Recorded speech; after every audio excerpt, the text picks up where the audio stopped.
They say betrayal cuts deepest when it comes from family. Mine came from the sister I once trusted with everything. I welcomed her into my home, but I never imagined she'd try to take my life apart piece by piece. I never thought I'd be back in my childhood bedroom at 29, starting over with my 6-year-old daughter, Lily. After the divorce, I didn't have much of a choice. My parents, Alan and Diane, welcomed us with open arms. They never asked for explanations, just opened the door and wrapped us in warmth. In a way, I was grateful. The silence in that house, after years of emotional noise with my ex-husband, felt like peace. Life here in our small town in Oregon was quiet, predictable. I worked remotely as a software engineer for a company based in Seattle. My boss, Nathan, was supportive and kind. We had been talking more lately, not just about work. There was something there, but I hadn't told anyone. Not yet. My parents adored Lily. She was the light in every room she entered. Smart, kind, and more understanding than most kids her age. She made starting over easier. Things were going well. At least, until the day Rachel came back. Rachel is my younger sister by 3 years. She's always been the wild one. Charming, bold, and effortlessly magnetic. She lived in Los Angeles, working as an event planner.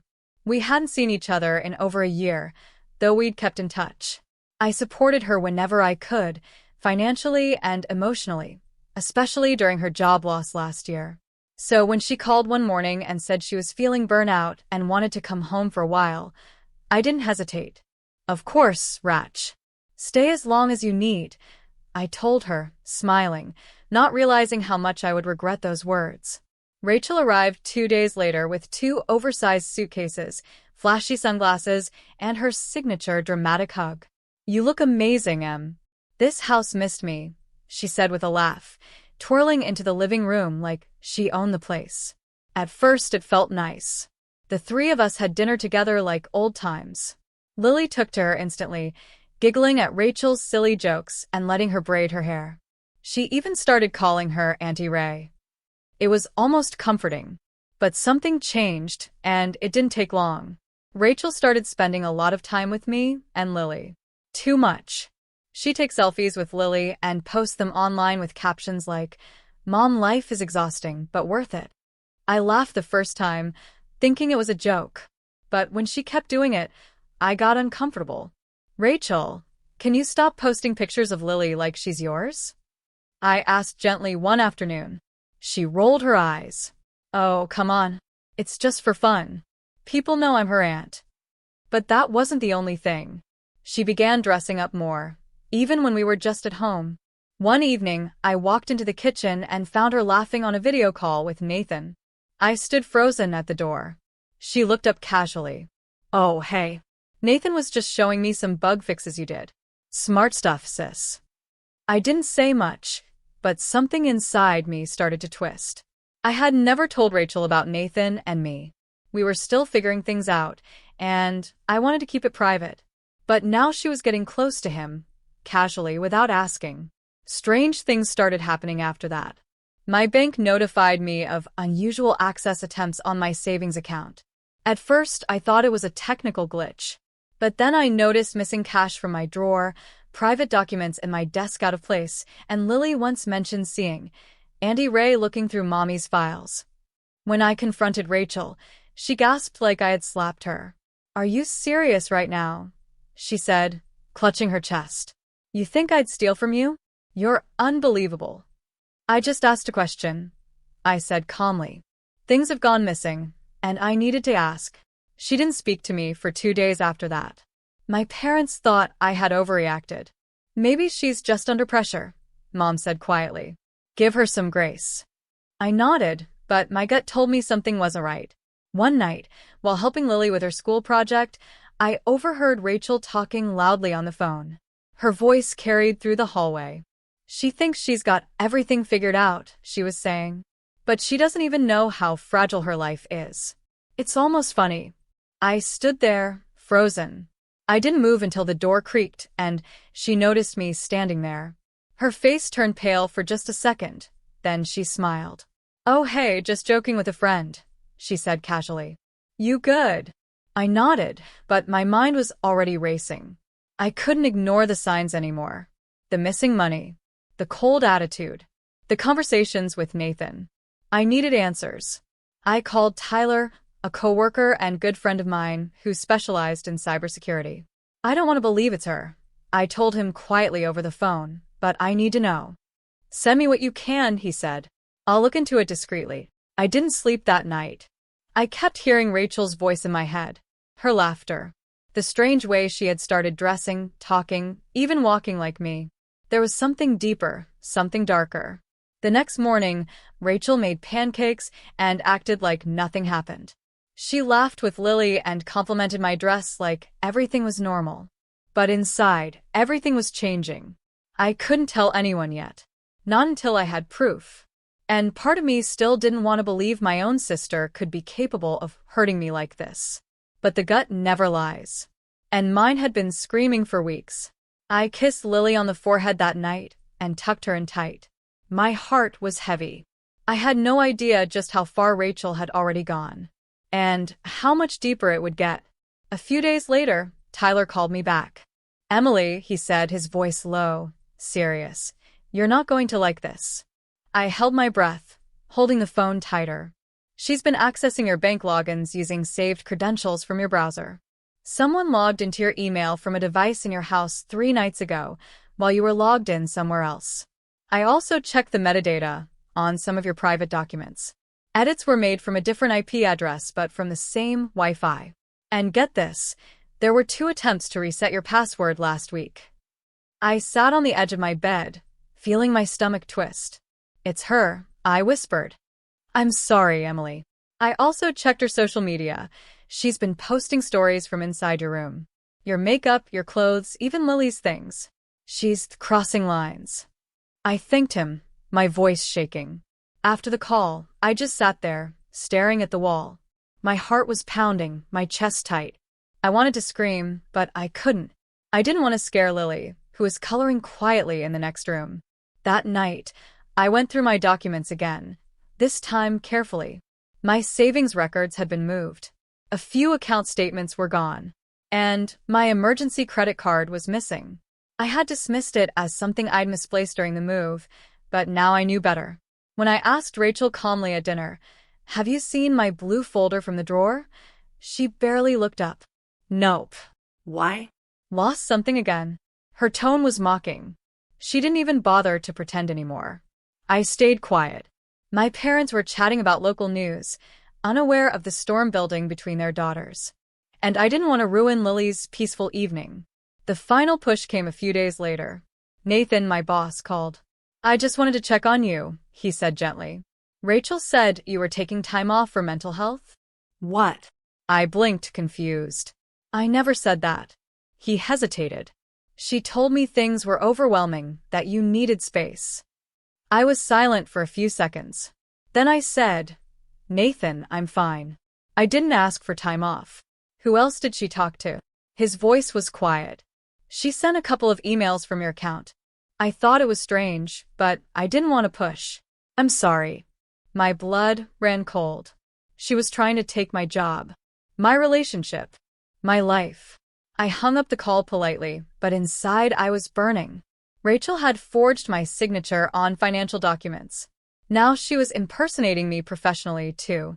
It wasn't just jealousy anymore. It was sabotage.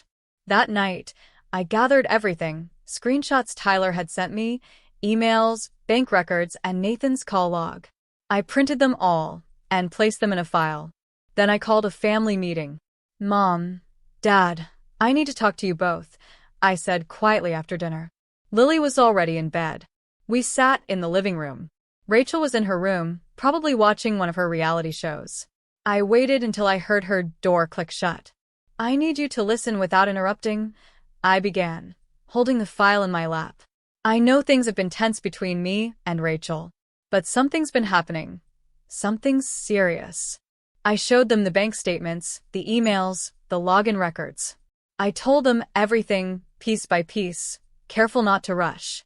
At first, they looked shocked, then confused, and slowly, heartbroken. She wouldn't do this, my mom whispered at one point. She's your sister." "She did," I said quietly. "She accessed my accounts. She's been telling lies to people at work. She even tried to make Nathan believe I'm unstable. She's not here because she's tired. She's here because she wants my life." Dad didn't say much, but his jaw was tight and his hands clenched. "I should have seen this," he said after a long silence. "I thought she was just lost. But this is too far." "I didn't want to believe it either," I said. "But I can't let it go on. I have to protect Lily. And myself." We sat in silence for a while. My mom's eyes filled with tears. "I don't understand why she would do this," she whispered. "I think she's always felt second best," I said honestly. "Maybe she thinks I took everything from her. But I've only ever tried to help." My dad stood up. "She's leaving tomorrow. I'll talk to her. You won't have to deal with her again." The next morning, Rachel came down to breakfast late, wearing one of my sweaters. "Morning," she said with a yawn, pouring coffee like she owned the kitchen. Dad stood up from his chair. "Rachel, we need to talk. Now." "What's wrong?" she asked, blinking with fake confusion. "You're leaving. Today." She laughed.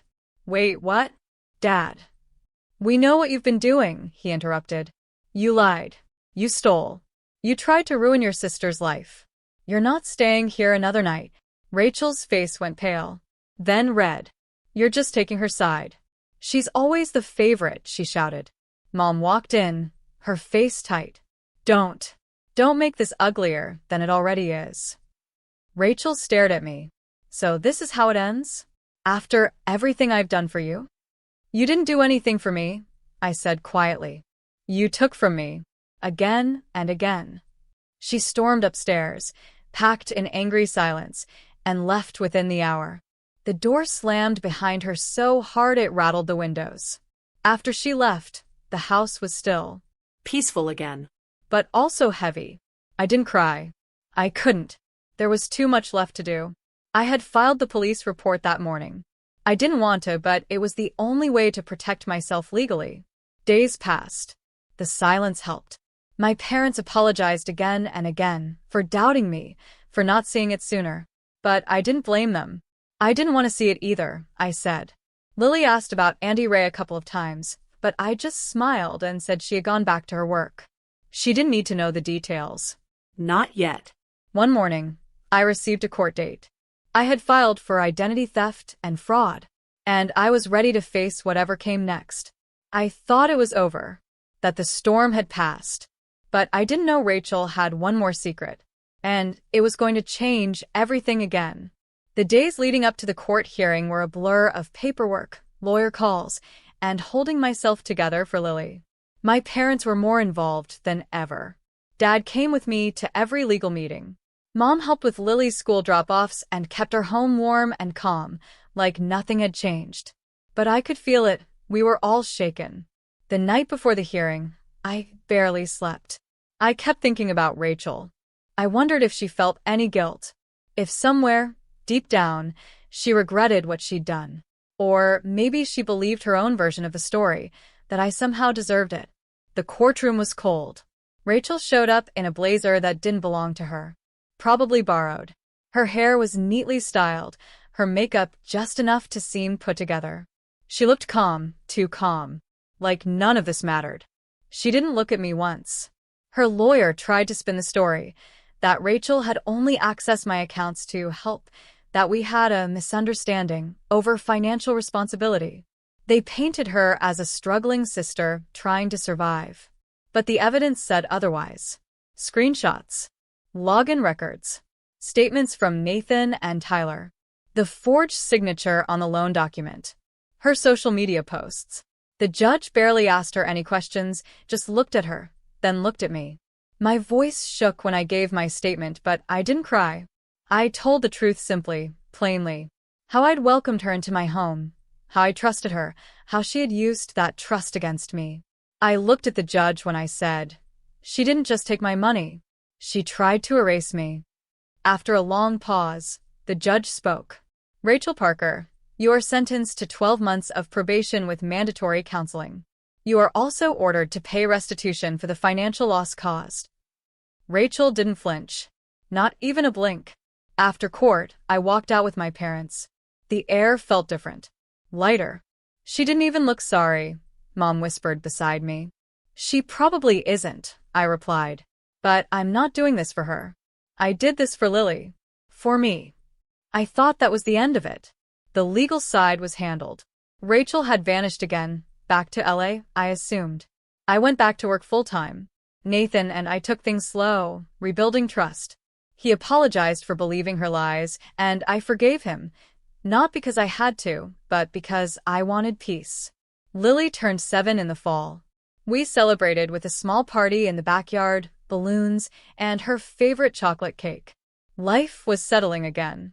Then, something happened I wasn't prepared for. One afternoon, I came home early from work. Lily was at a playdate, and my parents were out grocery shopping. As I walked up the steps to our front door, I noticed it slightly ajar. I stopped. I was sure I had locked it that morning. My heart raced. I stepped inside quietly, holding my breath. At first, nothing seemed off. But then I saw the hallway drawer open, papers slightly sticking out. My desk, the one in the corner of the living room, looked like it had been searched through. I froze. Someone had been in our house. My instincts told me to check the back door. It was unlocked. Shaking, I called my dad. Then the police. They found no one. But one neighbor mentioned seeing a dark-haired woman, leaving quickly just 30 minutes earlier. The officer noted there were no signs of forced entry, which meant one thing: whoever came in had a key. My hands trembled as I opened my closet and checked my hidden valuables. Gone. The small pouch where I kept my backup cash and my emergency card was missing. The only person who could have known about that drawer was Rachel. The officer asked if I suspected anyone. I nodded. My sister, Rachel Parker. Another report. Another round of explanations. I didn't tell Lily. I couldn't. But that night, I locked every door and sat in the living room with the lights off, just listening. The next morning, I packed a small bag for Lily and drove straight to my parents' cabin near the mountains. It was quiet, peaceful, a few hours away from home, but far from Rachel. We stayed there for 3 days. During that time, I barely touched my phone. But one night I checked it and saw over 40 missed calls. All from Rachel. No voicemails. Just call after call. And one message. We need to talk. I know I messed up, but it wasn't what you think. I didn't reply. I contacted the police again and asked about restraining orders. My lawyer said we had a strong case for one. But more than that, I realized something else. This wasn't just jealousy. It was desperation. Rachel was sinking, and she was willing to drag me down with her. Later that week, my dad's friend, a retired lawyer named Bruce, agreed to look deeper into Rachel's background. What he found left me stunned. Rachel had been hiding debt. Lots of it. Unpaid credit cards. Casino transactions.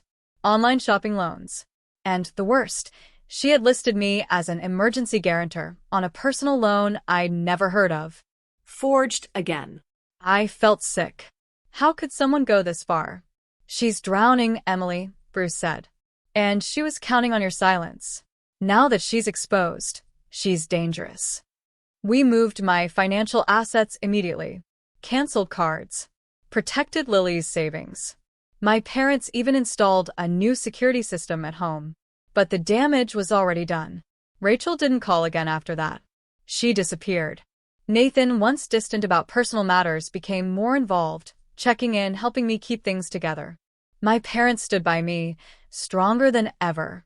And slowly, I began to heal. But deep inside, one thought stayed with me.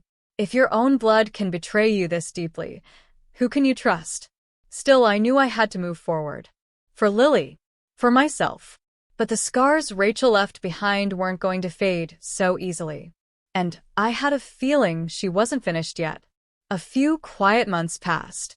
Enough time for Lily to settle into her new school year. Enough time for me to breathe without constantly checking the locks. Life began to feel normal again. I started attending therapy, something I never thought I needed before, and it helped me process everything: Rachel, the betrayal, the anger I had buried for so long. Nathan and I, though still cautious, had grown closer. He was patient, never pushing, just being there. I appreciated that more than words could say. My parents were stronger too, especially my dad. He took it hard, knowing one of his daughters could hurt the others so deeply. But instead of letting guilt eat him alive, he became more present. With Lily with me, he made it a point to remind me every day that family isn't just about blood. It's about choice. And the choices we make to protect the ones we love. I had almost begun to believe Rachel was gone for good. Almost.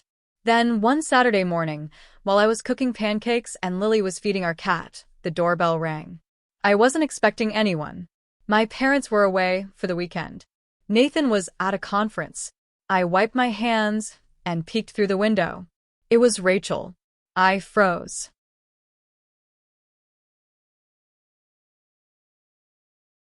She looked thinner, worn out.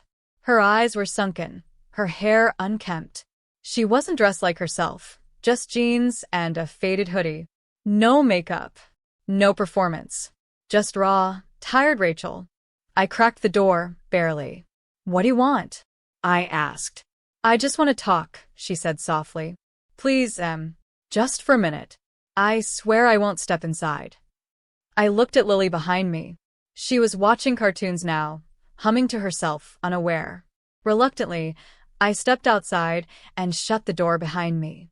"You shouldn't be here," I said. "I have a restraining order in progress. One more visit, and—" "I know," she interrupted. "I know. I'm not here to fight. I needed to tell you something." I crossed my arms. "You've told me enough." "I got disowned," she said, voice shaky. "Mom and Dad told me not to call again. My landlord kicked me out. I lost my job. I hit rock bottom. I'm in debt, Emily. I thought I could manage it, but everything just spiraled." I stayed silent. She took a deep breath. "I didn't come for money. I swear. I know I can't fix what I did. I needed you to know I was sorry. Really sorry." I studied her face. For the first time in years, she wasn't wearing a mask. "I used to look up to you, you know," she whispered. "You were always the smart one, the strong one.